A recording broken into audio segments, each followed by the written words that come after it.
നമസ്കാരം. ഒരു യെല്ലോയിഷ് പുലർക്കാലത്തിലേക്ക് ഏവർക്കും സ്വാഗതം. ഇന്ന് lucky colour is yellow and the day is Thursday. നമ്മളെപ്പോഴും പറയാറുള്ള പോലെ നല്ലൊരു ദിവസം ആയിക്കൊള്ളട്ടെ പുലർക്കാലം കാണുന്ന ഓരോ പ്രേക്ഷകനും. അതെ, നന്മയുള്ളതാവട്ടെ. നിങ്ങളുടെ എല്ലാ പ്രവൃത്തി മണ്ഡലത്തിലും നിങ്ങൾക്ക് ഒരുപാട് സന്തോഷമുണ്ടാവട്ടെ, ഭാഗ്യമുണ്ടാവട്ടെ. Lucky colour yellow.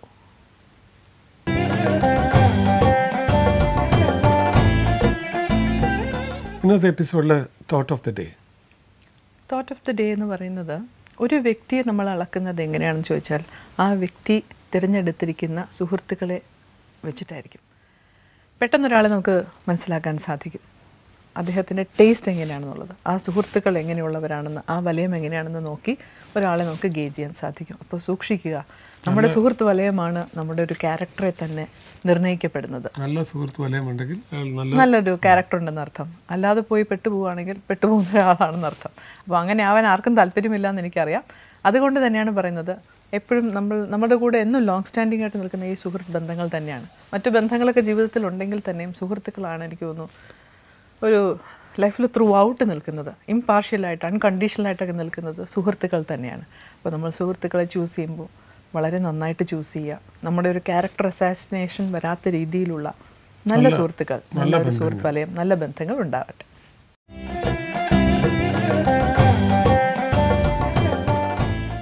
ടെലിവിഷൻ മാധ്യമത്തിലൂടെ നമുക്ക് ധാരാളം ഗായകരെ കിട്ടിയിട്ടുണ്ട്. അതിൽ എൻ്റെ ഏറ്റവും കൂടി ഫേവററ്റ് എന്ന് കൂടി വേണം പറയാൻ. ഇന്നത്തെ സിംഗർ ദുർഗയെ സ്നേഹപൂർവ്വം സ്വാഗതം ചെയ്യുന്നു പുലർക്കാലത്തിൽ. Welcome to പുലർക്കാലം. നമ്മളൊരു ഈ മാസത്തിൽ ഒരുപാട് പ്രാർത്ഥനയൊക്കെ ഉള്ള ഒരു മാസമാണ് അല്ലേ? വ്രതങ്ങളും പ്രാർത്ഥനയൊക്കെ ഉള്ള ഒരു മാസമാണ്. അപ്പോൾ നമുക്കൊരു ഭക്തിഗാനത്തിൽ തുടങ്ങിയാലോ? തീർച്ചയായിട്ടും. ദുർഗയെ കിട്ടിയാൽ ഞങ്ങൾ പാടിക്കുക എന്നുള്ളതാണ്. അല്ല, ശരിക്കും പാട്ട് പാടാനുള്ള കുറച്ചുകൂടെ സന്തോഷമാണ്, കാരണം സംസാരിക്കാനാണ് കുറച്ചുകൂടെ ബുദ്ധിമുട്ടുള്ളതെന്ന് തോന്നുന്നു. അപ്പോൾ പാടാണെങ്കിൽ എളുപ്പമാണ്. ഇഷ്ടം ദുർഗയുടെ ഒരുപാട് പാട്ടുകൾ കേൾക്കുന്നതാണ്. ഒരു ശ്ലോകം, ഏതാ ശ്ലോകമാണോ ഭക്തിഗാനമാണോ പാടുന്നത്? കർക്കിടക മാസം വരെയല്ലേ, അപ്പം എന്തായാലും ഒരു ശ്രീരാമൻ്റെ ഒരു പാട്ട്, ഒരു 4 വരി പാടാം. ആയിക്കോട്ടെ. ശ്രീരാമ ഹേ രാമ പോരാമോ എന്നരികിൽ, ദുഃഖങ്ങൾ കല്ലുകളായി നിൽക്കുന്നു എന്നുള്ളിൽ. ശ്രീരാമ ഹേ രാമ പോരാമോ എന്നരികിൽ, ദുഃഖങ്ങൾ കല്ലുകളായി നിൽക്കുന്നു എന്നുള്ളിൽ. കൗസല്യാനന്ദനനെ കൈക്കൊള്ളൂ ഈ മോഹം, കൈകൂപ്പും ഞങ്ങളെ നീ കാത്തിടണേ ഈ നേരം. ശ്രീരാമ ഹേ രാമ പോരാമോ എന്നരികിൽ, ദുഃഖങ്ങൾ കല്ലുകളായി നിൽക്കുന്നു എന്നുള്ളിൽ. അതിനകത്തൊരു ഭയങ്കരമായ ഒരു സംഗീതം, ആ ഒരു നാടൻ പാട്ടിന്റെ ഒരു ശീലം പോലെ അല്ലേ? അതെ, ഇതില് ഈ ഒരു പാട്ട് ശരിക്ക് ഞാൻ തന്നെ പാടി അഭിനയിച്ച ഒരു ആൽബം ആയിരുന്നു. ഞാനത് ദുർഗയുടെ ഫോട്ടോ ഷോട്ടാണിക്കരയിലൊക്കെ കണ്ടിട്ടുണ്ട് ഇങ്ങനെ അല്ലെ? ആ ആൽബം പ്രൊമോട്ട് ചെയ്തുകൊണ്ട് അഭിനയിച്ചിട്ടുണ്ട് അല്ലേ? അങ്ങനെയുള്ള സാഹസമൊക്കെ ഞാൻ ഇടയ്ക്ക് ചെയ്തിട്ടുണ്ട്. അല്ല, അതൊരു പുതിയൊരു ചേഞ്ച് ആണ്. അതാണ് ഈ അടുത്ത കാലത്താണ് ഇങ്ങനെ സിംഗേഴ്സിന് തന്നെ അഭിനയിക്കാൻ. പണ്ടുണ്ടായിരുന്നു, പണ്ട് നായിക തന്നെ പാടണം എന്നൊരു ഒരു സ്റ്റൈൽ തന്നെ ഉണ്ടായിരുന്നു. പാടുന്നവർക്കേ അഭിനയിക്കാൻ പറ്റുമായിരുന്നുള്ളൂ. പിന്നീട് അത് മാറി പ്ലേ ബാക്ക് സിംഗേഴ്സ്, മ്യൂസീഷ്യൻസ് അങ്ങനെയൊക്കെ വന്നു. ഇപ്പോൾ വീണ്ടും ഈ നല്ല പാടുന്നവർ, സുന്ദരികൾ വീണ്ടും ഇങ്ങനെ അഭിനയത്തിലേക്ക് വരുന്നു, ആൽബംസ് ചെയ്യുന്നു എന്നൊക്കെ ഒരു പുതിയൊരു ചേഞ്ച് ആണ് അല്ലേ? സുന്ദരി എന്ന് പറയുന്നത് എനിക്ക് ഭയങ്കര ഇഷ്ടപ്പെട്ടു. എനിക്കത് ഈ ആൽബംസിലോട്ടൊക്കെ ശരിക്കും എങ്ങനെയാ എത്തിപ്പറ്റിയത്? ഭക്തിഗാനമല്ലേ തുടക്കം? സ്റ്റാർട്ടിങ്ങില് പിന്നെ ലൈറ്റ്, അതിനുശേഷം CDs ഒരുപാട് ചെയ്തിട്ടുണ്ട്. ഏകദേശം ഒരു 450ഓളം CD ചെയ്തിട്ടുണ്ട്. ഒരുപാട് CD ചെയ്ത ഒരു വ്യക്തിയാണ്. നിസ്സാര കാര്യമല്ല അത്. കൂടുതലും ഡിവോഷണൽ സോങ്സ് ആണ്. വീഡിയോ വേർഷൻസിലോട്ട് വന്നിട്ടുണ്ടോ? വീഡിയോ വേർഷൻസ് കുറെ CDs ഭക്തിഗാനങ്ങൾ, ഒരുപാട് ഭക്തിഗാനങ്ങൾ വീഡിയോസ് വന്നിട്ടുണ്ട്. ഞാനതിലൊരു 4-5 ചെയ്തിട്ടുണ്ട്, അഭിനയിച്ചിട്ടും കൂടിയുണ്ട് അല്ലേ? അത് അന്നൊക്കെ ഈ പാടുമ്പോൾ എല്ലാവരുടെയും സ്വപ്നം പറഞ്ഞ സിനിമ തന്നെയാണ് അല്ലേ? ഒരു ഭക്തിഗാനത്തിൽ തുടങ്ങിയ ആൾക്ക് ഈ ഒരു റിയാലിറ്റി ഷോയിലോട്ടുള്ള ഒരു തുടക്കം. ഞാൻ ദുർഗയെ കാണുന്നത് സ്വരമഞ്ജരി എന്നൊരു ഷോയിലൂടെ. അതല്ലേ അന്നത്തെ സമയത്ത് ഒരു റിയാലിറ്റി ഷോയുടെ അതോടൊപ്പം നിൽക്കുന്ന ഒരു പ്രോഗ്രാമാണ്. പിന്നീടാണ് ഈ റിയാലിറ്റി ഷോ ഒക്കെ വരുന്നത്. അന്ന് എനിക്ക് നല്ല ഓർമ്മയുണ്ട്. അന്ന് ഫൈനൽസ് വരെ ദുർഗ വളരെ നന്നായിട്ട് പാടി. ഒരു ചെറിയ ഒരു പ്രശ്നത്തിലാണ് അത് മാറിപ്പോയത്. അന്ന് ഞാനൊക്കെ ഘോരഘോരം ദുർഗയ്ക്ക് വേണ്ടി വാദിച്ചു, ഇത്രയും നല്ലൊരു സിംഗറെ അതായത് വിന്നർ ആവണം എന്നൊക്കെ പറഞ്ഞിട്ട്. എന്തായാലും പിന്നീട് പിൽക്കാലത്ത് റിയാലിറ്റി ഷോയിലൂടെ തന്നെ ഒരു വലിയൊരു അംഗീകാരം, അന്നത് കിട്ടാത്തത് നന്നായി എന്ന് എനിക്ക് ഇപ്പോൾ തോന്നുന്നു. പിന്നീട് ഒരു വലിയ അംഗീകാരമാണ് ദുർഗയ്ക്ക് കിട്ടിയത് അല്ലേ?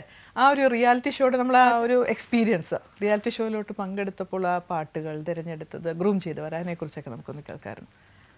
ശരിക്കും പറഞ്ഞു കഴിഞ്ഞാൽ ഞാൻ ചെറുപ്പത്തിൽ എൻ്റെ ഫസ്റ്റ് സ്റ്റാൻഡേർഡ് തുടങ്ങി ക്ലാസിക്കൽ മ്യൂസിക് അതായിരുന്നു മെയിനായിട്ട്. ക്ലാസിക്കൽ സോങ്സ് മാത്രമായിരുന്നു പാടിക്കൊണ്ടിരുന്നത്. കച്ചേരികൾ ചെയ്തിട്ടുണ്ട്. ഏകദേശം ഒരു 350ഓളം കച്ചേരികൾ കഴിഞ്ഞു ചെയ്തതിനപ്പം എനിക്ക് കേരള ഗവൺമെൻറ്റിൻ്റെ 16 ഇയേഴ്സ് ബിലോയിൽ ഇത്രയും കച്ചേരി ചെയ്തതിനൊരു അവാർഡും കിട്ടിയിട്ടുണ്ടായിരുന്നു 2002.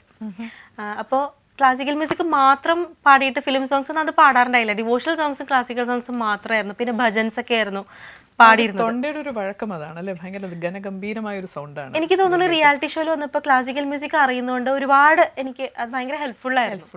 പാട്ട് പഠിക്കാനായാലും ഓരോ പാട്ടുകൾ പഠിക്കാനായാലും ഒക്കെ ഭയങ്കര ഹെൽപ്ഫുൾ ആയിരുന്നു. ആദ്യം കുറച്ച് എന്താ പറയുക നെഗറ്റീവ് സൈഡ് കേട്ടിരുന്നു. കാരണം ഏത് പാട്ട് പാടുമ്പോഴും ക്ലാസിക്കൽ പോലെ ആയി പോകുന്നു എന്നൊരു ഇത് കേട്ടിരുന്നു. പിന്നെ അത് പാടി പാടി അത് മാറ്റിയെടുത്തു. ഒരുപാട് മെലഡി സോങ്സും അതുപോലെ തന്നെ ഒരുപാട് മെലഡീസ് കേൾക്കണം. നമുക്ക് ഇത് തുടങ്ങാം. ഒരു മെലഡി സോങ് തുടങ്ങാം. പുലർകാലമാണ്, എല്ലാവരും ഉണർന്നു വന്ന് കാണുന്നതാണ്. ഞാൻ ജോൺസൺ മാസ്റ്ററുടെ ഒരു പാട്ട് പാടാം, ഏതോ ജന്മകൽപ്പനയിൽ പാടാം. ആ പാട്ടിനെ കുറിച്ച് പറയുകയാണെങ്കിൽ എൻ്റെ ഏറ്റവും വലിയൊരു ഭാഗ്യം എനിക്ക് മാഷിൻ്റെ മുമ്പിൽ, മാഷിൻ്റെ ഒപ്പം ആ ഒരു സ്റ്റേജിൽ ഈ പാട്ട് പാടാൻ പറ്റിയിരുന്നു. മഴവിൽക്കാവടി എന്ന മാഷിൻ്റെ ഒരു പ്രോഗ്രാമിൽ ഈ പാട്ട് പാടാൻ പറ്റി. അപ്പോൾ ശരിക്കും അന്ന് ഒരു പാട്ട് മാത്രമായിരുന്നു പാടാനുണ്ടായിരുന്നത്. പക്ഷെ ഇത് പാടിക്കഴിഞ്ഞപ്പോഴേക്കും അന്ന് മാഷ് പറഞ്ഞു ഒരു പാട്ടും കൂടെ ആ കുട്ടി പാടിക്കോട്ടെ എന്ന് പറഞ്ഞിട്ട് 2 പാട്ട് എനിക്ക് മാഷിന് മുമ്പിൽ പ്രസന്റ് ചെയ്യാൻ പറ്റിയത്. നമ്മൾ ആ പാട്ട് കേൾക്കുന്നതിന് മുന്നേ ഒരു ചെറിയ ഇടവേള.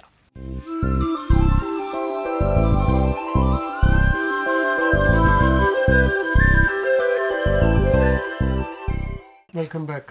ജോൺസൺ മാസ്റ്ററിന്റെ ആ ഓർമ്മയ്ക്ക് അല്ലേ ആ സോങ്, അദ്ദേഹത്തിന് ഓർത്തുകൊണ്ടൊരു പാട്ട് അല്ലേ? ഏതോ ജന്മകൽപ്പനയിൽ ഏതോ ജന്മവീഥികളിൽ എന്നും നീ വന്നു ഒരു നിമിഷം, ഈ ഒരു നിമിഷം വീണ്ടും നമ്മളൊന്നായി. ഏതോ ജന്മകൽപ്പനയിൽ ഏതോ ജന്മവീഥികളിൽ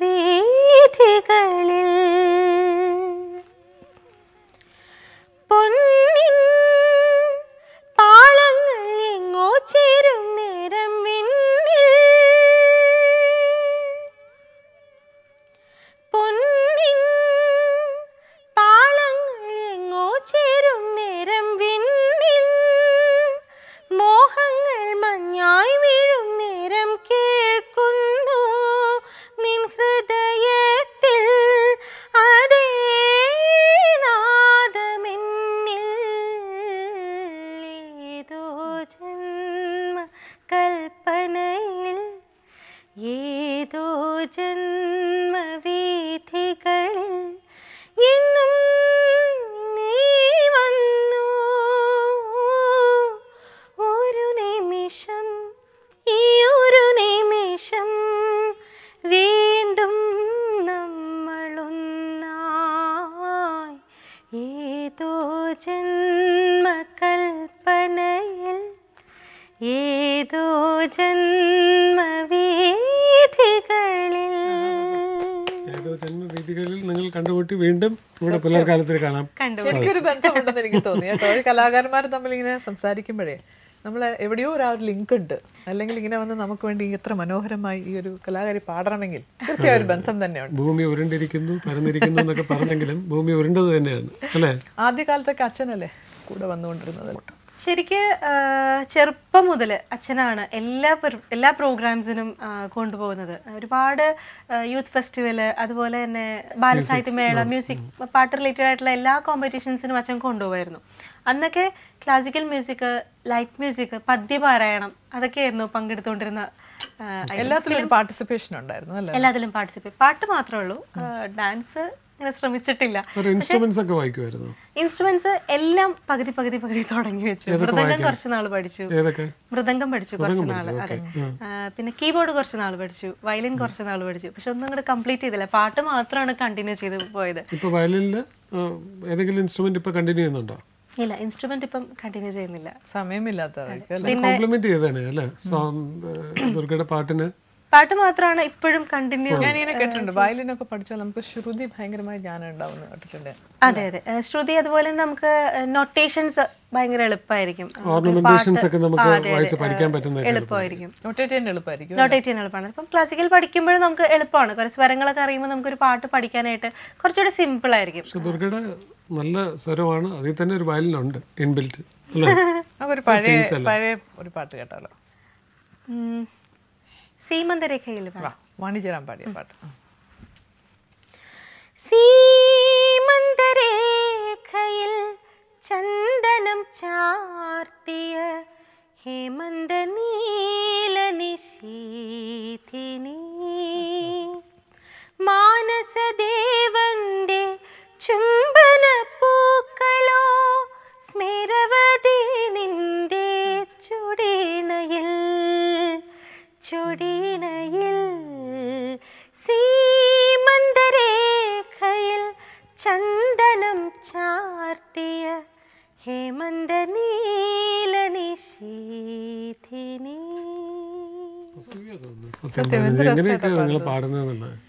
മെലഡി കേൾക്കുമ്പോൾ ഒരു സുഖമേ. നമ്മളെ ഈ മ്യൂസിക്കിൽ തന്നെ പലതരത്തിലുള്ള മ്യൂസിക് ഉണ്ടെങ്കിലും ഏറ്റവും ഹോണ്ടിങ് എന്ന് പറഞ്ഞ മെലഡീസ് തന്നെയാണ്. മറ്റതൊക്കെ നമ്മളിങ്ങനെ കേട്ട് ചാടി തീർത്ത് മറന്നു പോകുന്ന പാട്ടുകൾ. പക്ഷെ ഈ പാട്ടുകളൊക്കെ എന്നും അമൂല്യമായിട്ടുള്ള സോങ്സ് അല്ലേ? മെലഡീസ് പറയുമ്പോൾ എനിക്ക് എടുത്തു പറഞ്ഞൊരു കാര്യം, ഞാൻ ശരിക്കും പാട്ട് തുടങ്ങിയത് എൻ്റെ അമ്മയിൽ നിന്നാണ്. ചില അമ്മ താരാട്ട് പാട്ടൊക്കെ ഒരുപാട് പാടുമായിരുന്നു. അപ്പം അമ്മ പാടുന്ന ചില താരാട്ട് പാട്ടുകൾ ഇപ്പം എനിക്ക് മോളായി, ഇപ്പം മോളെയും ഇപ്പം അമ്മ തന്നെയാണ് താരാട്ട് പാട്ട് കൂടുതലും പാടി ഉറക്കുന്നത്. അപ്പം ശരിക്കും ആ ഒരു പാട്ടിൻ്റെ ഒരു മോഡുലേഷനൊക്കെ നമ്മൾ അറിയാണ്ട് ഉറങ്ങിപ്പോവും ചില പാട്ടൊക്കെ കേൾക്കുമ്പോൾ. മെലഡീസ് പാടുമ്പോൾ തന്നെ ഭയങ്കര ഓഡിയൻസിനോട് ഉറങ്ങല്ലേ എന്ന് പറഞ്ഞുകൊണ്ട് ഒരു പാട്ട് കേട്ടാലോ? ലല്ലബി എന്തെങ്കിലും കേട്ട? മോൾക്ക് എപ്പോഴും പാടുന്നൊരു മറാഠി പാട്ടാണ് അവൾക്ക് കൂടുതലും ഉറങ്ങാൻ അവൾക്ക് ഏറ്റവും ഇഷ്ടമുള്ളൊരു സോങ്. അപ്പം അതിൻ്റെ ഒരു 2 ലൈൻസ് ഞാൻ പാടാം.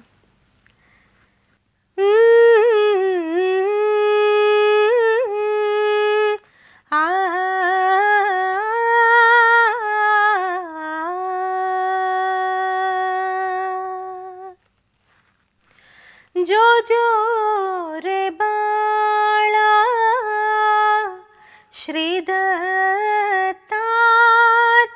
श्रीदत्तात्रिगुणा अनसूय माता आलवी पाळना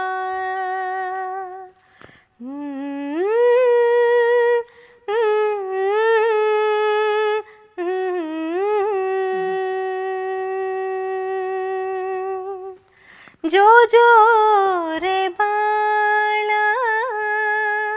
പാട്ട് ഇങ്ങനെ ആ ഒരു ഇതിൽ പോകും. സംഗീതത്തിന് ഭാഷയൊന്നൊരു വിഷയമല്ല അല്ലേ? അത് ആ മറാഠിയിൽ പാടിയാലും ഉറക്കം ഉറങ്ങുന്ന ഒരു ഉറങ്ങാൻ പറയുന്ന ബാള മീൻസ് കുട്ടി. അത്ര എനിക്കറിയാം. തമിഴ് വന്നുപോയി. തമിഴിലും ജോജോ തൂങ്ക് കണ്ണ തമിഴിൽ പറയും. മലയാളത്തിൽ ചച്ചിക്കോ എന്ന് പറയുന്ന പോലെ. തമിഴ് പാട്ടുകളൊക്കെ പാടാറുണ്ടോ? അങ്ങനെ ചെയ്യാറുണ്ട്, ഒരുപാട് തമിഴ് പാട്ടുകൾ. ഞങ്ങളുടെ ഒരു ഫേവറേറ്റ് സോങ് ഉണ്ട്, പറയട്ടെ? ഒരേ നാൾ. യെസ്, വാണിയമ്മ പാടിയ ഒരു സോങ് ആണ്. ഇപ്പൊ വളരെ കോയിൻസിഡൻസ് അല്ലേ, വാണിയമ്മ പാടിയ പാട്ടുകൾ ഇടയ്ക്ക് കുറച്ച് അടുപ്പിച്ചു വന്നു. നമ്മള് ആ പാട്ട് കേൾക്കുന്നതിന് മുമ്പേ ഒരു ചെറിയ ഇടവേള.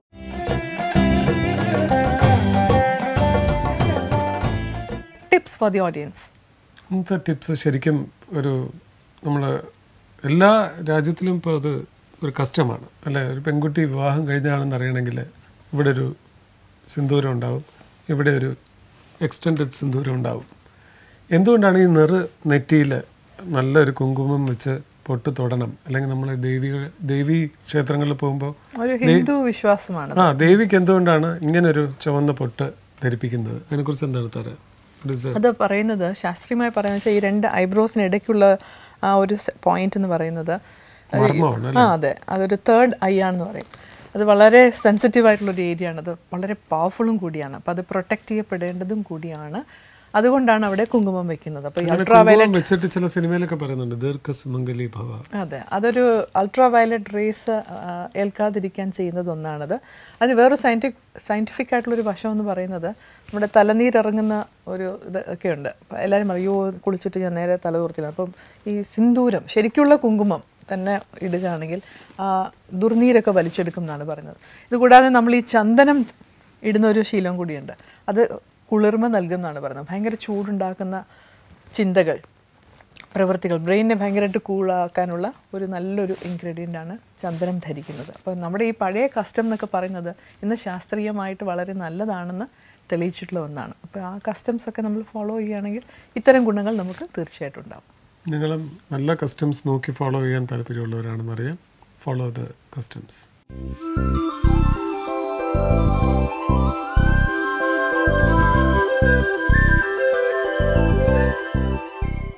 Welcome back. Here we have Durga once again. Yeah. With a beautiful melody. ഒരേ നാൾ ഉனை நான் நிலாவில் பார்த்தது உலாவும் உன்னிலமைதான் ஊஞ்சலாடுது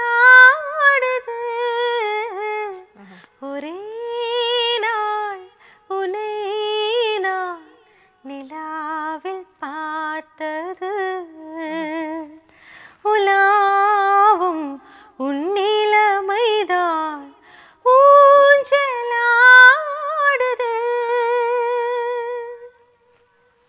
மங்கைக்குள் காதலெனும் கங்கைக்குள் நான் மிதக்க மங்கைக்குள் காதலெனும் கங்கைக்குள் நான் மிதக்க சங்கமங்களில் இடம் பெறும் சம்பவங்களில் இதம் இதம் மனத்தால் நினைத்தால் இனிப்பதென்ன ஒரே நாள் உனை நான் நிலாவில் பார்த்தது உலாவும் உன்னிலமைதான் ஊஞ்சலாடுது.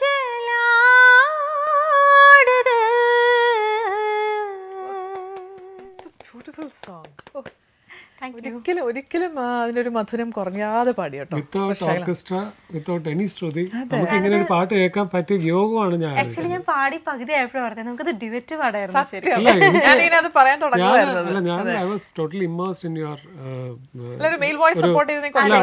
ആ ഡെലിവറിയില് ശരിക്കും പറഞ്ഞാൽ നമ്മളൊരു ഓർക്കസ്ട്ര ഇല്ലാതെ ഒരു പാട്ട് കേൾക്കുന്ന ഫീൽ എനിക്ക് തോന്നിയേ ഇല്ല. അത് ദുർഗയുടെ ഒരു വലിയ പ്ലസ് പോയിന്റ് ആണ്. പറഞ്ഞ ഉടനെ പാടുന്ന റെസൊണൻസ് ഉണ്ട്. You have a after effect resonance. പാട്ട് പാടി നിർത്തിയാലും അതെ, ഓരോ ആർട്ടിസ്റ്റ് ഓരോ തരത്തിലുള്ളവരാണ്. ചിലരാണെങ്കിൽ പറഞ്ഞാൽ ഉടനെ ചിലരിങ്ങനെ കുഞ്ഞ് വേണോ വേണ്ടയോ പാടണോ എന്ന് ചിന്തിക്കുന്ന ചിലർ, ചിലർ ഒന്നുമേ ആലോചിക്കാതെ പാടുന്നവര്, ചിലർ അറിഞ്ഞ് ഇങ്ങനെ പാടുന്നവര്. ഞാനൊക്കെ ഒന്നും ആലോചിക്കാതെ പാടുന്ന ആളാണ്. എളുപ്പം അവര് നിർത്താൻ പറയും. പാടി കഴിയുന്നത് അവർ പറയും പ്ലീസ് ഞങ്ങൾക്ക് വേണമെങ്കിൽ ബുഫേ കഴിക്കാം കേട്ടോ, ചേട്ടൻ വരൂ അവിടെ പോയി നമുക്ക് ആഹാരമൊക്കെ കഴിച്ചു. എന്തൊക്കെ പറഞ്ഞാലും ഞങ്ങൾ നല്ല ശ്രോതാക്കളാണ് കേട്ടോ. ഞങ്ങൾക്ക് സംഗീതവും സംഗീതജ്ഞരെ ഞങ്ങൾക്ക് ഒരുപാട് സ്നേഹമാണ്, ബഹുമാനമാണ്, ആദരവാണ്. അതെ, ആൾക്കാർ വേഗം ഞാനത് ഒരു വലിയ പാട്ടുകാരനാണ്. ആ റിയാലിറ്റി ഷോയിലോട്ട് നമുക്ക് വരാം. അതിനുള്ളൊരു തയ്യാറെടുപ്പ് എന്തായിരുന്നു? ശരിക്കും ഈ പറഞ്ഞ പോലെ എൻ്റെ മുത്തശ്ശനായിരുന്നു അമ്മയുടെ അച്ഛൻ. മുത്തശ്ശന് ഭയങ്കര ഇഷ്ടമായിരുന്നു പാട്ടൊക്കെ. മുത്തശ്ശനാണ് ഇങ്ങനെ ഒരു റിയാലിറ്റി ഷോയുടെ ഒരു ഓഡീഷൻ ടൈം വന്നപ്പോൾ, ശരിക്കും ഞാൻ 2006 പോയിരുന്നു. പറയുമ്പോൾ ആദ്യം അത് പറയാം, 2006 സ്റ്റാർ സിംഗറിൻ്റെ ഓഡീഷന് പോയിരുന്നു. പക്ഷെ അന്ന് ഞാൻ എൻ്റെ ഡിഗ്രി ഫൈനൽ ഇയറിൻ്റെ എക്സാമിൻ്റെ ടൈം ആയതുകൊണ്ട്, സെക്കൻഡ് ഇയറിൻ്റെ എക്സാം, ഡിഗ്രി സെക്കൻഡ് ഇയറിൻ്റെ എക്സാം ടൈം ആയതുകൊണ്ട് യൂണിവേഴ്സിറ്റി എക്സാംസ് വന്നപ്പോൾ അന്ന് 2006 പങ്കെടുക്കാൻ പറ്റിയില്ല. അപ്പം അന്ന് ചെറിയ വിഷമമൊക്കെ തോന്നി. പക്ഷെ പിന്നെ 2007 വീണ്ടും ഓഡീഷൻസ് വന്നപ്പോൾ ഇങ്ങനെ മുത്തശ്ശൻ പറഞ്ഞു ഇത്തവണ എന്തായാലും പോകും, കാരണം ഫൈനൽ ഇയർ ആയി, ഇനിയിപ്പം എക്സാം കഴിഞ്ഞ് കഴിഞ്ഞാൽ കുഴപ്പമില്ലല്ലോ, കുറച്ച് ഫ്രീ ആയി. അങ്ങനെ വസീകര എന്നുള്ള സോങ്ങാണ് ഞാൻ ശരിക്ക് നമ്മുടെ ഐഡിയ മൊബൈലിൽ നിന്ന് വിളിച്ച് പാടി. നമുക്ക് ആദ്യം ഫോണിനൊരു ഓഡീഷൻ ഉണ്ടായിരുന്നു, ഒരു പാട്ട് നമ്മൾ ഫോണിൽ കൂടെ favourite song, all time favourite. എന്നോട് ആരെങ്കിലും പാടാൻ പറഞ്ഞാൽ അത് കുറച്ചൊരു സിമ്പിൾ സോങ്, ആർക്ക് വേണമെങ്കിലും ഒരുവിധം പാടി ഒപ്പിക്കാൻ പറ്റുന്ന ഒരു പാട്ടാന്ന് എനിക്ക് തോന്നിയിട്ടുണ്ട്. ഞാൻ വസീകരയുടെ റീമിക്സ് പാടിയിരുന്നു അതില്, റിയാലിറ്റി ഷോ. യെസ്, അത് കുറച്ചുകൂടെ ഒരു ക്ലാസിക്കൽ ആയിട്ട് റീമിക്സ് ശരിക്കും കേൾക്കാം. വസീകര ഞാനത് ഒറിജിനൽ ആദ്യം പാടാം. വസീകര എൻ നെഞ്ചിനിക്ക ഉൻ പൊന്മടിയിൽ തൂങ്ങിനാൽ போதும் அதே கணம் நம் கண்ணுறங்கா முஜன்மங்களின் ஏக்கங்கள் தீரும் நான் நேசிப்பதும் சுவாசிப்பதும் உந்தயவாதானே ஏங்குகிறேன் தேங்குகிறேன் உன் நினைவா നാനേ ഒരു ഒറിജിനൽ സോങ്. ഇതിൻ്റെ ഒരു റീമിക്സ് വേർഷൻ ചെയ്തിട്ടുണ്ടായിരുന്നു.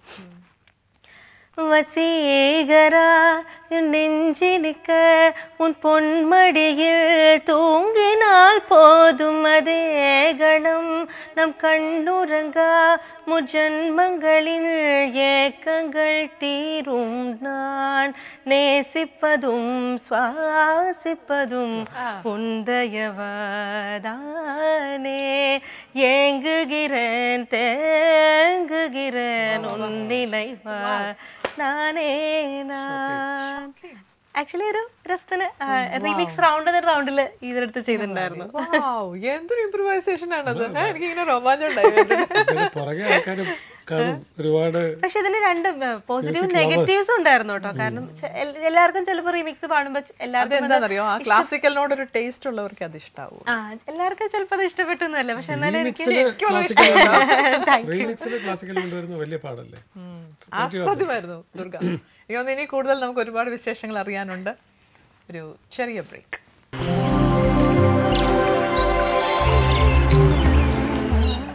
ഇന്നത്തെ ഇൻഫർമേഷൻ ടു ദി പബ്ലിക്, മിശ്ര വിവാഹം, അതുപോലെ തന്നെ രണ്ട് ജാതിയിലുള്ളവർ വിവാഹം കഴിക്കുകയാണെങ്കിൽ ഇതെങ്ങനെയാണ് ഈ ജാതിയിലേക്ക് കൺവേർട്ട് ചെയ്യപ്പെടുന്നത്, അതിൻ്റെ കൺവേർഷൻ സർട്ടിഫിക്കറ്റിനെ കുറിച്ചാണ് ഡിസ്കഷൻ. അതെ, അങ്ങനെ കൺവേർട്ട് ചെയ്യപ്പെട്ടിട്ടുണ്ടെങ്കിൽ അവർക്ക് ലഭിക്കുന്ന സർട്ടിഫിക്കറ്റാണ് ഈ കൺവേർഷൻ സർട്ടിഫിക്കറ്റ് എന്ന് പറയുന്നത്. അങ്ങനെ കൺവേർട്ട് ചെയ്തു എന്നതിൻ്റെ ഒരു പ്രൂഫ്, അതായത് പത്രങ്ങളിലൊക്കെ പബ്ലിക്കേഷൻ വരും, ഞാൻ ഇന്ന ആൾ, ഇന്ന പേരുള്ള ആൾ ഇന്ന മതത്തിലേക്ക് മാറിയിരിക്കുന്നു. അത് ഓരോ സമുദായത്തിൽപ്പെട്ട അംഗീകരിക്കപ്പെട്ടുള്ള ചില ഇൻസ്റ്റിറ്റ്യൂഷൻസ് ഉണ്ട്, അവരുടെ സർട്ടിഫിക്കറ്റാണ് നിങ്ങൾ കാസ്റ്റ് മാറി എന്നുള്ളതിനുള്ള ഒരു തെളിവെന്ന് പറയുന്നത്. അത് ഹാജരാക്കണം. എന്നിട്ട് ആ റിപ്പോർട്ടിൻ്റെ അടിസ്ഥാനത്തിൽ വില്ലേജ് ഓഫീസർ അത് തഹസീൽദാർക്ക് കൈമാറും. അവിടെ നിന്നായിരിക്കും ആ സർട്ടിഫിക്കറ്റ് കിട്ടുന്നത്. കൺവേർഷൻ സർട്ടിഫിക്കറ്റ് എന്നാണ് അതിൻ്റെ പേര്.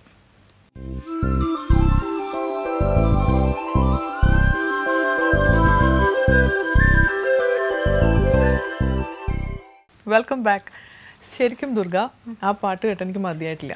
നിങ്ങളുടെ ഇംപ്രൂവൈസേഷനിലുള്ള അനുപല്ലവി കൂടെ എനിക്ക് കേൾക്കണം, ഇഫ് പോസിബിൾ. അതിൻ്റെ അനുപല്ലവി, അടമഴை வரும் அதில் நனைவோமே குளிர் காய்ச்சலோஸ்ல நேரம் ஒரு போர்வைக்குள் இரு தூக்கம் குழு குழு பொய்கள் சொல்லி என்னை வெல்வாய் அது தெரிந்த கூட அன்பே மனமதையேதான் எதிர்பார்க்கும் எங்கேயும் போகாமல் தினம் வீட்டிலே நீ வேண்டும் சில சமயம் விளையாட்டாய் உன் ஆடைக்குள்ள நான் வேண்டும் வசீகரா. സത്യം. Love you for that, love you for that. Fantastic എന്ന് പറഞ്ഞാൽ പോരാ, എലാസ്റ്റിക്, ഫാന്റാസ്റ്റിക്, അതൊക്കെ അവർ പറയുന്ന വാക്ക്. അതൊക്കെ ദുർഗ,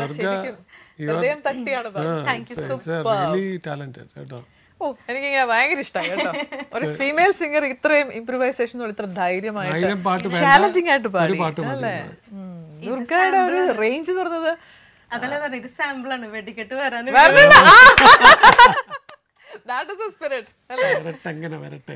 ഒരു ഭയങ്കരമായ റേഞ്ചാണ് നമ്മൾ ഇപ്പോൾ പാടിക്കൊണ്ടിരിക്കുന്നത് അല്ലേ. ഇതിനൊക്കെ ഒരു പ്രചോദനമായിട്ടുള്ളത് ആരാ? എങ്ങനെ ട്രൈ ചെയ്യണം, അങ്ങനെ വേണമെന്നൊക്കെ പറഞ്ഞു തരുന്നത് ആരാണ്? ഇപ്പോൾ ഹസ്ബൻഡാണ്. കാരണം ഈ ശരിക്കും പറഞ്ഞു കഴിഞ്ഞാൽ കല്യാണം കഴിഞ്ഞിട്ട് ഇപ്പൊ 5 വർഷമായി. ചേട്ടനാണ് ഇങ്ങനെ ഒരു റീമിക്സ് ചെയ്യണം എന്നൊരു ഒരു ഒരു ഐഡിയ പറഞ്ഞൊരു. പാട്ട് ആസ്വദിക്കും, പാടുപെടും.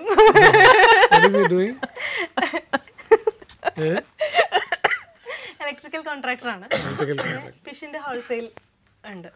രണ്ടും ഒരു ബന്ധമില്ലാത്ത 2 ജോലികളാണ്, ബിസിനസ്സാണ്. അതെ. എനിക്കൊന്ന് അദ്ദേഹത്തിന്റെ സ്ട്രെസ് ഫ്രീ ആവുന്നത് ദുർഗയുടെ പാട്ടുകളിലൂടെ ആയിരിക്കും അല്ലേ? പിന്നെ ചേട്ടൻ തന്നെ പാടും കേട്ടോ, ഒറ്റക്കൊക്കെ ചേട്ടൻ പാടും. അത് ശരിക്കും പറയണെങ്കിൽ ജീവൻ ടിവിയുടെ തന്നെ ഒരു ഇന്റർവ്യൂ ഉണ്ടായിരുന്നു ഞങ്ങളുടെ കല്യാണം കഴിഞ്ഞിട്ട്. ആവണിപ്പൊന്നൂഞ്ഞാൽ ഒരു ജീവൻ ടിവിയുടെ തന്നെ ഒരു ഷോ ഉണ്ടായിരുന്നു. അപ്പൊ അതിന് ഇന്റർവ്യൂവിന് വന്നപ്പം ചേട്ടൻ പറഞ്ഞു നമുക്ക് ഡ്യുവറ്റ് ഒക്കെ നമുക്ക് പ്രിപ്പയർ ചെയ്ത് വെക്കണം, നമുക്ക് പാടാന്നൊക്കെ പറഞ്ഞ്.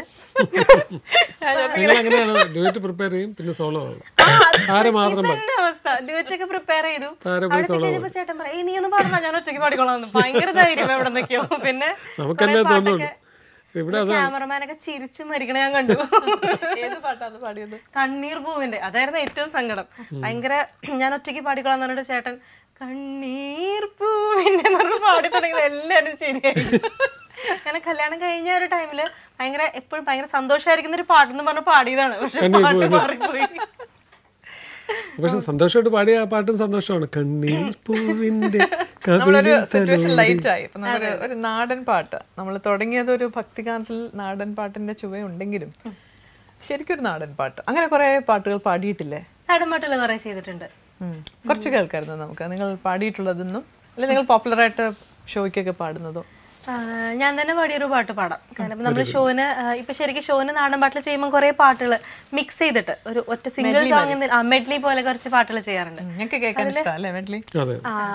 ഓക്കെ, അതില് സാധാരണ ഞാൻ തന്നെ പാടിയ കുറച്ച് പാട്ടുകൾ കൂട്ടിച്ചേർത്തിട്ടുള്ള ഒരു മെഡ്ലിയാണ്. കുറച്ച് പോർഷൻസ് അതിന്റെ പാടാം. കുഞ്ഞിപ്പെണ്ണേ നങ്ങേലേ ഓടി വാടിയേടേ, കുഞ്ഞിപ്പെണ്ണേ നങ്ങേലേ ഓടി വാടിയേടേ, കണ്ണു ചിമ്മിക്കാത്തിരിക്കണതാരാടി പെണ്ണെ നിനക്ക് കുന്നിക്കുരുവാരി തിന്നൂടെ, കണ്ണു ചിമ്മിക്കാത്തിരിക്കണതാരാടി പെണ്ണെ നിനക്ക് കുന്നിക്കുരുവാരി തിന്നൂടെ, അതിലും ഭേദം കുന്നിക്കുരുവാരി തിന്നൂടെ, മന്ദാരക്കാവിലെ വേലപുരം കാണാൻ എന്തട കുഞ്ഞാഞ്ഞേ നമ്മക്കും പോകണ്ടേ, മകരക്കൊയ്ത്ത് കഴിഞ്ഞ് മാനം തെളിഞ്ഞാലേ മന്ദാരക്കാവിലെ പൂരം കൊടിയേറൂ, നിന്നെ കാണാൻ എന്നെക്കാളും ചന്ദം തോന്നൂ കുഞ്ഞിപ്പെണ്ണെ, എന്നിട്ടെന്തേ നിന്നെ കെട്ടാൻ ഇന്നുവരെ വന്നില്ലാരും. ഇങ്ങനെ കുറച്ച് പോകും. ആക്ച്വലി ഞാൻ ഒറ്റയ്ക്ക് പാടുന്നതിനേക്കാളും ശരിക്കും ആ ഒരു ഗ്രൂപ്പ് ഉണ്ടെങ്കിലാണ് ആ ഒരു ഫീല് കറക്റ്റ് കിട്ടുന്നത്. എനിക്കൊന്ന് ഇതൊക്കെ പാടുമ്പോൾ ഓഡിയൻസ് ഇങ്ങനെ ഇളകും അല്ലേ? നാടൻപാട്ട് പൊതുവെ എല്ലാവർക്കും ഇപ്പൊ എന്താ പറയാ, കേരളത്തിലായാലും പുറത്തായാലും ഇന്ത്യക്ക് എബ്രോഡ് ആയാലും എല്ലാവർക്കും ഇഷ്ടപ്പെടുന്ന ഒരു പാട്ടാണ് നാടൻ പാട്ടുകളുടെ ഒരു. അത്യാവശ്യം പുറത്തും നാട്ടിലൊക്കെ ചെയ്യാൻ പറ്റിയിട്ടുണ്ട്. ഓഡിയൻസിനെ എങ്ങനെയാണ് നിങ്ങൾ കയ്യിലെടുക്കുന്നത്? പറയുമ്പോൾ ആൾക്കാർക്ക് ഒരു ഇമേജ് ഉണ്ടോ അതോ എല്ലാ പാട്ടും പാടുന്നവർക്ക് അറിയാവുന്നതാണ്? ഇപ്പൊ എനിക്ക് സത്യം പറഞ്ഞാൽ ആദ്യമായിട്ടാണ് ഒരു വെറൈറ്റി പാടി കേൾക്കുന്നത് ആദ്യമായിട്ടാണ്. പക്ഷേ സ്റ്റേജില് ക്ലാസിക്കൽ സോങ്സ് വളരെ കുറവാണ്. ഒരു പാട്ട് മാത്രമേ, ജസ്റ്റ് നമ്മുടെ ഇൻട്രോ മാത്രമായിരിക്കും ചിലപ്പോൾ ക്ലാസിക്കലാണ്. ബാക്കിയൊക്കെ ഫാസ്റ്റ് നമ്പേഴ്സും നാടൻ പാട്ടുകൾ മിക്സ് ആയിരിക്കും. കാരണം ആൾക്കാർക്ക് കൂടുതൽ ഇഷ്ടപ്പെടുന്നത് എൻജോയ് ചെയ്യുന്ന അങ്ങനത്തെ പാട്ടിലായിരിക്കും. പിന്നെ നല്ല വേദികളിൽ, അതായത് ഓൾഡ് സോങ്സ് കേൾക്കുന്ന ഓഡിയൻസ് വരുന്ന വേദികളിൽ നമ്മൾ അങ്ങനെ പഴയ പാട്ടുകൾ പാടും. അത് സ്റ്റേജ് ഡിപ്പെൻഡ് ചെയ്തിട്ട്. അങ്ങനത്തെ ഒരു നല്ല അനുഭവത്തെ കുറിച്ച് ഞങ്ങൾക്ക് പറയുമോ? അങ്ങനെ പറയാനാണെങ്കിൽ ഇതിൽ ഏറ്റവും എടുത്തു പറയേണ്ട ഒരു കാര്യം, എവിടെ പോയാലും ആൾക്കാർ നമുക്ക് തരുന്ന ആ ഒരു സ്നേഹം, ഒരു അംഗീകാരം എന്നുള്ളത് വലിയൊരു ദൈവത്തിൻ്റെ ഒരു അനുഗ്രഹമാണ്. കാരണം ഒരു ഭയങ്കര എന്താ പറയുക, അവരുടെ വീട്ടിലത്തെ ഒരു അംഗത്തിൻ്റെ ഒരു കൺസിഡറേഷൻ നമുക്ക് എവിടെ പോയാലും എല്ലാ ആൾക്കാരും അതെ അതിനെ കിട്ടാറുണ്ട്. അത് വലിയൊരു ഭാഗ്യമാണ്. കാരണം ഏത് നാട്ടിൽ പോയാലും നമുക്ക് കിട്ടുന്ന ആ ഒരു സ്നേഹം തീർച്ചയായിട്ടും അത് വലിയൊരു ഭാഗ്യമാണ്. അതൊരു കലാകാരന് മാത്രം കിട്ടുന്ന ഒന്നാണ്. അല്ലാതെ എനിക്കൊന്ന് കലാകാരനാണെങ്കിൽ, അവൻ യഥാർത്ഥ കലാകാരനാണെങ്കിൽ ഈ ഒരു സ്നേഹം അവനുണ്ട്. എവിടെ ചെന്നാലൊരു കസേര കിട്ടും, ആ ഒരു സ്നേഹം കിട്ടും. ഈ പറഞ്ഞ പോലെ ഈ ടെലിവിഷൻ വന്നതോടുകൂടി അവന്റെ സ്വന്തമാണെന്നൊരു തോന്നൽ അല്ലേ? അപ്പൊ എനിക്കും ഉണ്ട് കേട്ടോ. ഇപ്പൊ ദുർഗയൊക്കെ പാട്ട് ഞാനിങ്ങനെ ഒരുപാട് ടിവിയിലൊക്കെ കാണുമ്പോൾ എന്റെ സ്വന്തമാണെന്ന് എനിക്ക് ഒരുപാട് സന്തോഷം. അങ്ങനെ ആ കിട്ടുന്ന ഒരു സ്നേഹമാണ് ഏറ്റവും വലിയൊരു ബ്ലെസ്സിംഗ് എന്ന് പറയുന്നത്. കാരണം ഒരുപാട് പേരുടെ സ്വന്തമാണ് ദുർഗ. അല്ല, നമുക്കത് പറയാമല്ലോ. അവരുടെ കൂട്ടത്തിൽ ഞാനും കൂടി പറഞ്ഞു എന്നുള്ളതേ ഉള്ളൂ. ഞാൻ അങ്ങനെ പൊസസീവായിട്ട് പറഞ്ഞതല്ല. എനിക്ക് ഒത്തിരി ഇഷ്ടമുള്ളൊരു ഗായികയാണ്. എനിക്ക് ഒരുപാട് സന്തോഷം. കാരണം ഇങ്ങനെ നമുക്കൊരു പഴയ ഗാനം കേൾക്കാം. All song.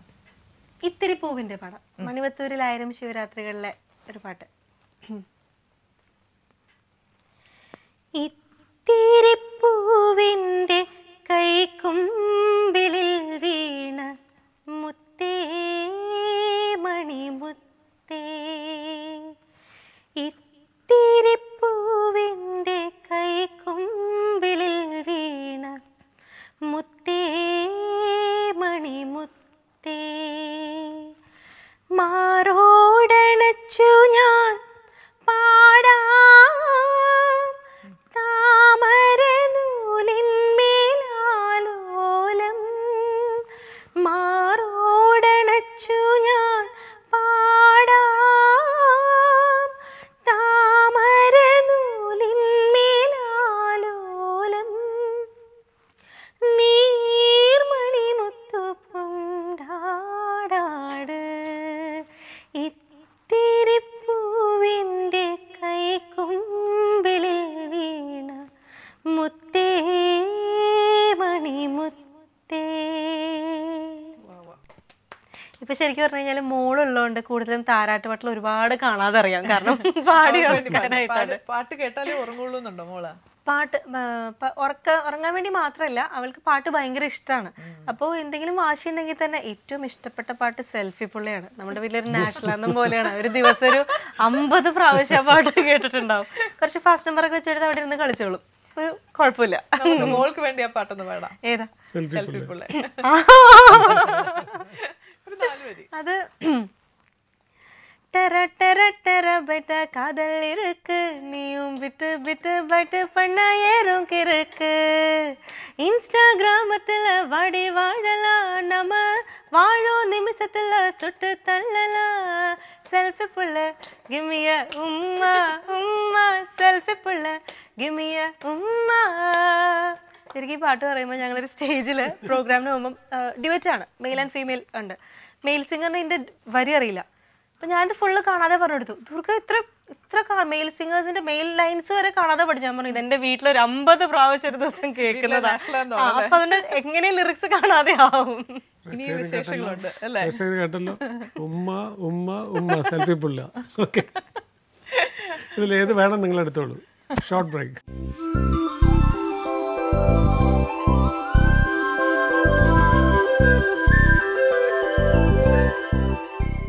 ദുർഗയ്ക്ക് എല്ലാ പാട്ടും വഴങ്ങുന്നുണ്ട് എന്നുള്ളതാണ്. ഞാൻ നോക്കിയപ്പോൾ സെൽഫി പിള്ളയാണെങ്കിൽ അത്, റീമിക്സ് ആണെങ്കിൽ അത്, നാടൻ പാട്ടാകുമ്പോഴത്തേക്ക് വേറൊരിത്. നമ്മളൊരു നമ്മൾ ശരിക്കും ഞാനങ്ങനെ ഒരു തെറ്റ് ദുർഗയോട് ചെയ്തിട്ടില്ലല്ലോ. അയ്യോ, ആൾക്കാർ വിചാരിക്കും ഞാൻ വലിയ സിംഗർ. നോക്കാം, ട്രൈ ചെയ്യാം. എനിക്ക് എന്നെ കൂടെ പറഞ്ഞു തരണം. അല്ലല്ല, എന്റെ അടുത്ത് അതിനിടയ്ക്ക് മദനോത്സവത്തിലൊരു സോങ് ചോദിച്ചു. എനിക്കെന്തോ തെലുങ്ക് പോലെ കേട്ടു, മടുത്തു മണിക്കാനൊക്കെ.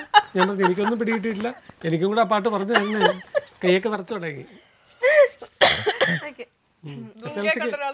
SSLCക്ക് ചോദ്യ പേപ്പർ കിട്ടിയതുപോലെ കൈയൊക്കെ ചെവിയൊക്കെ ചുവന്ന്. പാടാം. ഏതാണ് ഡ്യുവറ്റ് പാടുന്നത്? ഏത് വേണമെങ്കിലും. ഞാൻ തോക്കാൻ തയ്യാറാണല്ലോ. അല്ല, എന്നാലും ഏതെങ്കിലും ഏതാണ്? മേലെ പൂമല.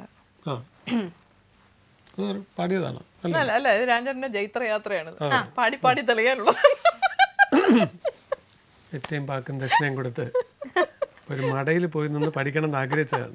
ദുർഗയുടെ കാലിലാണ് എൻ്റെ പാട്ട്.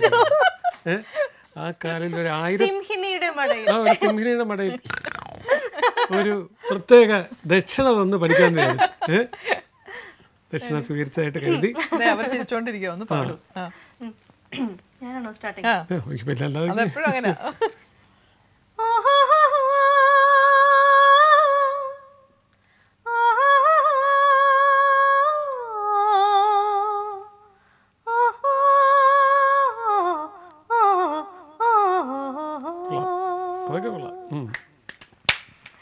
മേലെ പൂമല താഴെ തേനല കാറ്റേ വാ പാലപ്പും കന്നിക്ക് പഴങ്ക കോർക്കും നിലാവിൻ മഞ്ചലിൽ കാറ്റേ വാ നീ വാ നീ വാ മേലെ പൂമല താഴെ തേനല കാറ്റേ വാ പാലപ്പും കന്നിക്ക് കൂടെ പഠിക്കാം സൗണ്ട് കുറയ്ക്കാതെ കാറ്റേ വാ നീ വാ നീ വാ. നമുക്കൊരു മാർക്ക് കൊടുക്കണ്ട. വോളിയം കുറയ്ക്കുമോ എന്നുള്ള പേടി ഞാനിങ്ങനെ ശ്രുതി പിടിച്ചിരിക്കുകയായിരുന്നു. അല്ല, ഞാൻ ഇപ്പൊ പാടുമ്പോഴാലും വോളിയം കുറച്ച് ഞാൻ കുറയ്ക്കുന്നതിനേക്കാളും കൂടുതലായിട്ട് അവിടെ കുറച്ച് കൊണ്ടുവരുന്നു. എത്ര മാർക്ക് കൊടുക്കും? എത്ര വേണേലും 100. 100. കൺഗ്രാറ്റുലേഷൻ, രക്ഷപ്പെട്ടു. 4-5 മാർക്കുകൾ ശരീരത്തിൽ. അതിൻ്റെ അകത്ത് തന്നെ വേറെ നല്ല 4-5 മാർക്കുകൾ പാടിയതിന്റെ പാടാതെ ഇങ്ങനെ ഇറക്കിയ ചില മാർക്കുകൾ ഇവിടെ ഉണ്ട്. മറ്റൊരൊക്കെ ചോദിക്കും, ഒരു 8 പാട്ട് പാടി ചേട്ടാ. സാരമില്ല, ഞാൻ നാളെ ഒന്ന് പാടാം. രാജന്റെ ഏറ്റവും വലിയ മോഹം കേട്ടോ പാടണം എന്നുള്ളത്. ഇന്ന് ഞാൻ എൻ്റെ സത്യം പറഞ്ഞു കഴിഞ്ഞാൽ എൻ്റെ പാട്ട് ഞാൻ തന്നെ കേൾക്കാൻ വേണ്ടി ഒരു വലിയ ഗോൾഡ് സൂക്കിൽ വൈറ്റിലയിൽ ഒരു വലിയ ഫ്ലോർ ഞാൻ എടുത്തിട്ട് അവിടെ സ്പീക്കറും കരോക്കി ട്രാക്കും വെച്ച് ഒറ്റയ്ക്ക് പാടും ഞാൻ. അതാണ് എൻ്റെ കുഴപ്പം. ആര് വന്നാലും ഞാൻ. ഇപ്പൊ ദുർഗ പാടാൻ പോകുന്നത് കുറെ ഓഡിയൻസിന് വേണ്ടിയിട്ടാണ്. ആ സിനിമയിൽ മദനോത്സവത്തിന് വേറൊരു പാട്ടുണ്ട്, എനിക്ക് ഭയങ്കര ഇഷ്ടമുള്ളൊരു പാട്ടാണ്, ഈ മലർ കന്യകൾ. അതൊന്ന് കേൾക്കാം. ഈ മലർ കന്യകൾ മാരനു നേദിക്കും പ്രേമമെന്ന തേനില്ലേ, ഈ മലർ കന്യകൾ മാരനു നേദിക്കും പ്രേമമെന്ന തേനില്ലേ, അതിൽ ഒരു തുള്ളി ഞാൻ പകർന്നു, അതിൽ ഒരു തുള്ളി ഞാൻ കവർന്നു, അതിൽ ഒരു തുള്ളി ഞാൻ പകർന്നു, അതിൽ ഒരു തുള്ളി ഞാൻ കവർന്നു, ഈ മലർ കന്യകൾ മാരനു നേദിക്കും പ്രേമമെന്ന തേനില്ലേ. Thank you. ഈ റിയാലിറ്റി ഷോയിൽ ഏകദേശം ഫൈനൽസ് ഒക്കെ ആയപ്പം പിരിമുറുക്കം കൂടി അല്ലേ, ടെൻഷനൊക്കെ ആയിരുന്നു. അപ്പോൾ ഈ പാട്ടൊക്കെ സെലക്ട് ചെയ്യുന്നത് ആരായിരുന്നു? അച്ഛനും അമ്മയും ഫ്രണ്ട്സും എല്ലാരും സെലക്ട് ചെയ്ത് തരുമായിരുന്നു പാട്ടുകളൊക്കെ. ദുർഗ ഒന്നുമേ സെലക്ട് ചെയ്യില്ല, സ്വന്തം. ഞാൻ കുറെ സെലക്ട് ചെയ്യും. അതിന്ന് അല്ലല്ല, എപ്പോഴും പാട്ട് സെലക്ട് ചെയ്യുമ്പോൾ ഒരു 4-5 പാട്ട് എടുത്തു വെച്ചാല് അതിൽ നിന്നും ബെസ്റ്റ് ഏതാന്നുള്ളത് ഒരു ഓപ്ഷൻ നമ്മൾ എപ്പോഴും ചോദിക്കാറുണ്ട്. എന്ത് ക്രൈറ്റീരിയയിലായിരിക്കും അതൊക്കെ? ആർക്കാണ് അവിടെ പ്രോമിനൻസ്? അച്ഛനാണ് പറഞ്ഞത് ഇത് തൊണ്ടയ്ക്ക് വഴങ്ങും, അല്ലെങ്കിൽ ഇത് ഇന്ന പാടിയാൽ ഇങ്ങനെ നന്നാവും, അല്ലെങ്കിൽ മാർക്ക് കൂടുതൽ കിട്ടും, അങ്ങനെയൊക്കെ നമ്മൾ വിചാരിക്കില്ല. സത്യം പറഞ്ഞു കഴിഞ്ഞാല് അന്നും ഇന്നും പിന്നെ ഒരു എന്താ പറയാ, ഒരു കോമ്പറ്റീഷൻ മൈൻഡ് ഒരിക്കലും പാടില്ല എന്നാണ് അച്ഛൻ പണ്ട് തുടങ്ങി പറഞ്ഞിരിക്കുന്നത്. നമ്മൾ നല്ലോണം പ്രസന്റ് ചെയ്യുക. പ്രസന്റ് ചെയ്യുമ്പോൾ അതിന്റെ റിസൾട്ട് സെക്കൻഡറി തിങ് ആണ്, രണ്ടാമത്തെ ഒരു കാര്യം. കാരണം ഓഡിയൻസ് ആക്സെപ്റ്റ് ചെയ്യാന്നുള്ളതാണ് ഏറ്റവും വലിയൊരു. നല്ലോണം പാടുക, അത്രേ ഉള്ളൂ. ബാക്കി ഡിപ്പെൻസ്, മാറി മാറി വന്നിരുന്നു. ചില റൗണ്ടിലൊക്കെ കൂടിയും കുറഞ്ഞൊക്കെ ഇരുന്നിരുന്നു. അന്ന് ഏറ്റവും സ്ട്രെസ് തോന്നിയ പാട്ട് ഏതായിരുന്നു? ശരിക്ക് റിയാലിറ്റി ഷോയിലൂടെ എന്നെക്കാളും കൂടുതൽ എല്ലാവർക്കും പരിചയം അച്ഛനെയാണ്. കാരണം അച്ഛനെയാണ് എനിക്ക് ഇഷ്ടം എന്നൊരു പാട്ട് ഞാനൊന്ന് പാടി മൊത്തത്തിൽ കൊളാക്കിയിരുന്നു. അതെന്തുകൊണ്ടാണെന്ന് അറിയാം, അത് ശരിക്കും പറഞ്ഞാൽ ശരിക്കും മനസ്സിലാവും. കാരണം നമ്മളെപ്പോഴും നമ്മൾ പാടുമ്പോൾ ഒരു പാട്ട് നമ്മൾ ഉള്ളിൽ നിന്നായിരിക്കും പാടുക. ചില പാട്ടുകളുടെ മ്യൂസിക് ഭയങ്കര ഹോണ്ടിങ് ആയിരിക്കും, അല്ലെങ്കിൽ നമുക്ക് കേൾക്കുമ്പോൾ അത്ര ഒരു ഫീല് നമ്മൾ ലയിച്ചു പോകുമ്പോൾ നമ്മൾ അറിയാണ്ട് ഈ പാട്ട് മാത്രമല്ല ബാക്കി ഒരുപാട് പാട്ടുകളുണ്ട്. എല്ലാവർക്കും ഓരോരുത്തർക്കും അവരുടെ ഒരു പേഴ്സണലൈസ്ഡ് സോങ് ഉണ്ടാവും. ഇന്ന പാട്ട് കേൾക്കുമ്പോൾ അറിയാണ്ടൊന്ന് തേങ്ങി പോവുക, മനസ്സിലൊരു സന്തോഷം വരുന്ന പാട്ടാണെങ്കിൽ അങ്ങനെ. അപ്പൊ ആ ഒരു മൂഡില് അച്ഛൻ്റെ കൈയൊക്കെ ചെന്ന് പിടിച്ചപ്പോഴേക്കും കംപ്ലീറ്റ് കൺട്രോൾ പോയി കരഞ്ഞു പോയൊരു കോളായി പോയൊരു പാട്ടുണ്ടായിരുന്നു. അങ്ങനെ എന്നെക്കാളും എല്ലാവർക്കും പരിചയം അച്ഛനെയാണ്. പിന്നെ ആ പാട്ടേനെ ഒരുപാട് സ്റ്റേജിൽ നല്ലോണം പാടിയിരുന്നു. ഇപ്പൊ നമുക്കൊരു 4 വരി പറഞ്ഞപ്പോഴാണ് ഞാൻ ആലോചിച്ചത്. എൻ്റെ അടുത്ത് ഒരാൾ പറഞ്ഞു പാട്ട് പാടണമെങ്കിൽ ഉള്ളിൽ നിന്ന് പാടണമെന്ന്. അതുകൊണ്ട് ഞാൻ വീട്ടിൽ ഒരുപാട് സവാള ഉള്ളിയും ചെറിയ ഉള്ളിയും ഒക്കെ വാങ്ങിച്ചു വെച്ചിട്ടുണ്ട്, പക്ഷെ പാട്ട് വന്നിട്ടില്ല. അല്ല, രാജന്റെ ഉള്ളി വെച്ചപ്പോഴേ സംഗീതം വന്നില്ല, കണ്ണുനീർ ഒന്നും വരുന്നില്ല. നമുക്ക് ആ പാട്ട് കേൾക്കാം. സൂര്യനായി തഴുകിയുറക്കമുണർത്തുമെന്നച്ഛനെയാണെനിക്കിഷ്ടം. ഞാനൊന്നു കരയുമ്പോൾ അറിയാതെ ഉരുകുമെൻ അച്ഛനെയാണെനിക്കിഷ്ടം. കല്ലെടുക്കും കണിത്തുമ്പിയെപ്പോലെ ഒരുപാടു നോവുകൾക്കിടയിലും പുഞ്ചിരിച്ചിറകു വിടർത്തുമെന്നച്ഛൻ, പുഞ്ചിരിച്ചിറകു വിടർത്തുമെന്നച്ഛൻ. സൂര്യനായി തഴുകിയുറക്കമുണർത്തുമെൻ അച്ഛനെയാണെനിക്കിഷ്ടം. ഞാനൊന്നു കരയുമ്പോൾ അറിയാതെ ഉരുകുമെൻ അച്ഛനെയാണെനിക്കിഷ്ടം. പകരം വെക്കാൻ വേറെ ഒന്നുമില്ല അല്ലേ?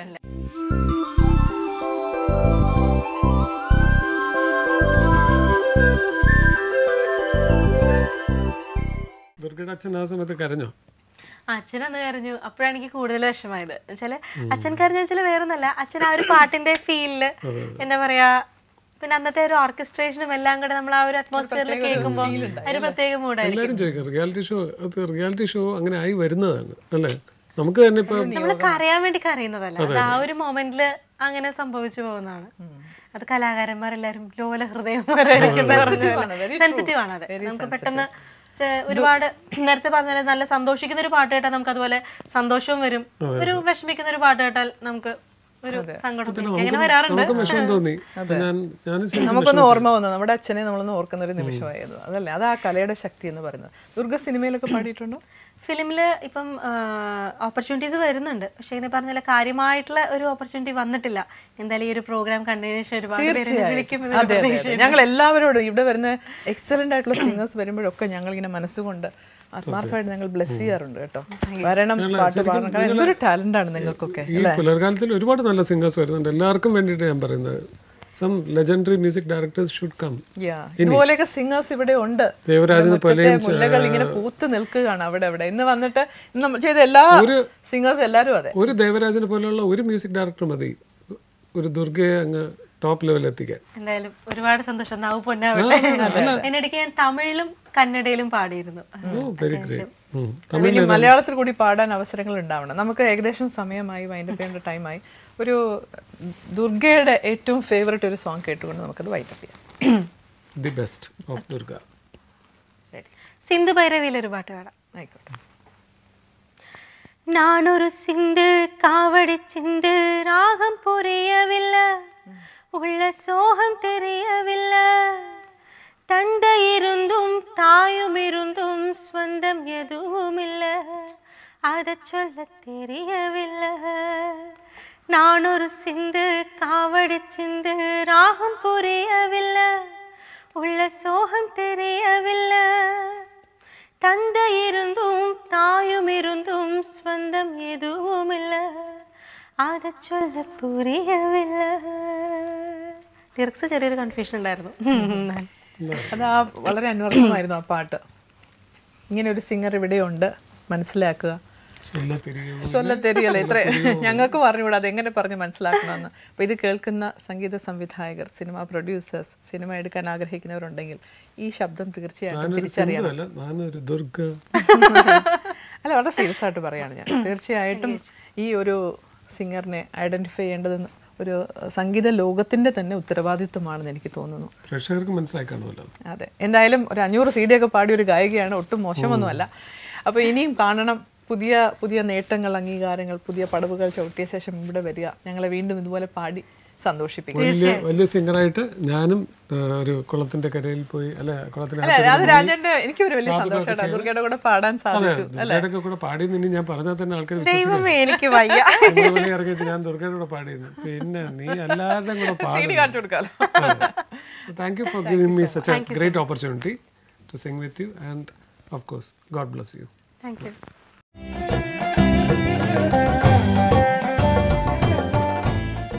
സെൽഫി ഓഫ് ദ ഡേ ആരാണ് നമുക്ക് നോക്കാം. കൺഗ്രാറ്റുലേഷൻസ്. സമ്മാനമായി ലഭിക്കുന്നത് ജീവൻ TV-യുടെ ലോഗോ പതിപ്പിച്ച ഒരു ടീഷർട്ടാണ്. ഇനി ഇന്നത്തെ ക്വസ്റ്റ്യൻ. ഇന്നത്തെ ബ്യൂട്ടിഫുൾ സിംഗർ ദുർഗ. ശരിക്കും പറഞ്ഞു കഴിഞ്ഞാൽ ശബ്ദം ആ പാട്ട് കേട്ട് നമുക്ക് മതിയാവുന്നില്ല. അവർ ഒരേ സോങ്ങിന് ഒറിജിനൽ സോങ്ങും പാടി ഒരു റീമിക്സ് വേർഷനും പാടി. അവരുടെ ഒരു വേർഷനാണത് അല്ലേ? അതെ അതെ, അവരുടെ ഒരു വേർഷനിൽ റീമിക്സ് ആയിട്ട് പാടി. ബോംബെ ജയശ്രീ പാടിയ പാട്ടാണ്.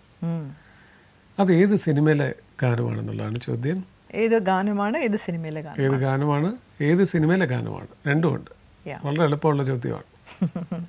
ശരി ഉത്തരങ്ങൾ ഞങ്ങൾ എഴുതി അറിയിക്കുക. നിങ്ങളുടെ അഭിപ്രായങ്ങൾ, നിർദ്ദേശങ്ങൾ, സെൽഫി, നിങ്ങൾക്ക് ഞങ്ങളുമായിട്ട് പകരാൻ താല്പര്യമുള്ള എല്ലാ മെസ്സേജസ്, ടിപ്സ്, ഇൻഫർമേഷൻ എല്ലാം ഞങ്ങളുമായിട്ട് പകരാം.